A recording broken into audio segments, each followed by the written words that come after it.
Okay, so we're back with Kylie, and we finished up with our crossover to base progression. So we've introduced the crossover move, and we have gotten some pretty good comprehension out of our athlete. And so what we want to do from there is we want to progress them. Ultimately, what we're looking to do is to take these athletes and make them more effective on the pitch. And to do that, we have to start with basic progressions, give them comprehension, and then we've got to slowly but surely make the drill more complex so the skill or the motor pattern is more ingrained in the athlete, and thus raising the chances that they will use it when they are playing. So what we're doing here now is we've got a retreating crossover defensive drill that we use here, and I'm going to teach the same way I did the last one, which is with our whole part whole coaching method. So I'm just going to be quiet for a second. I'm going to hit play and let you see the drill in its entirety.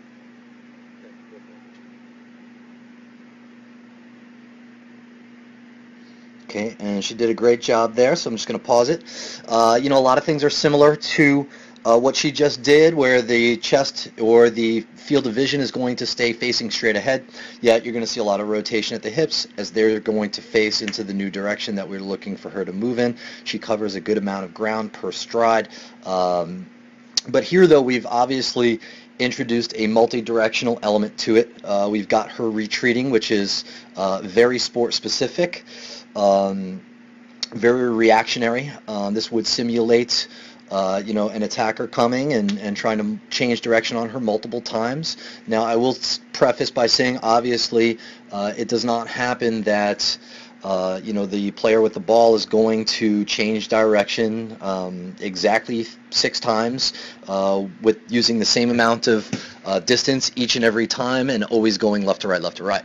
So there is still some room to be had as far as making this drill even more sport-specific by making it more chaotic. However, the body awareness that the athlete gets from this drill really carries over to the field, and I'll show you why. Because here I'm going to start her moving. She gets into her athletic position. She's in her base position, right? Not too deep. She's not moving too fast yet. She's going to start to lean in the new direction. And so just like we did last time, we look at her chest is facing forward. She's turned the hips, and she's driving off that trail leg right there, just driving off it into the new direction.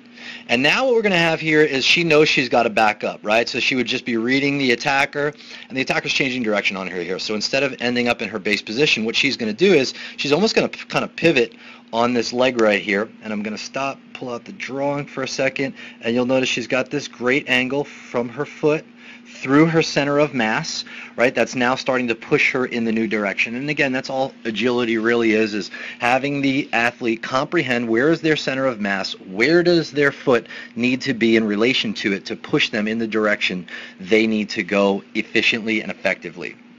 So we're seeing that here. She got that great angle. I'm going to clear that. And now she's going to pivot, and she's going to start to move back into another new direction here. And she continues to retreat, chest faces straight ahead, pushing off the outside of the trail leg, driving the knee through, and she comes over again and hits her crossover. This may look rather simple. I would implore you to try it. It is not easy at first.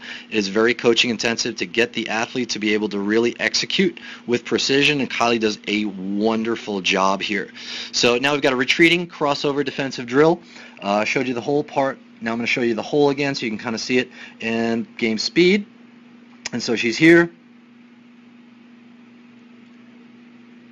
retreating through the cone. So I urge you, get your athletes to learn the crossover move, and then from there get them to do it in more complex situations.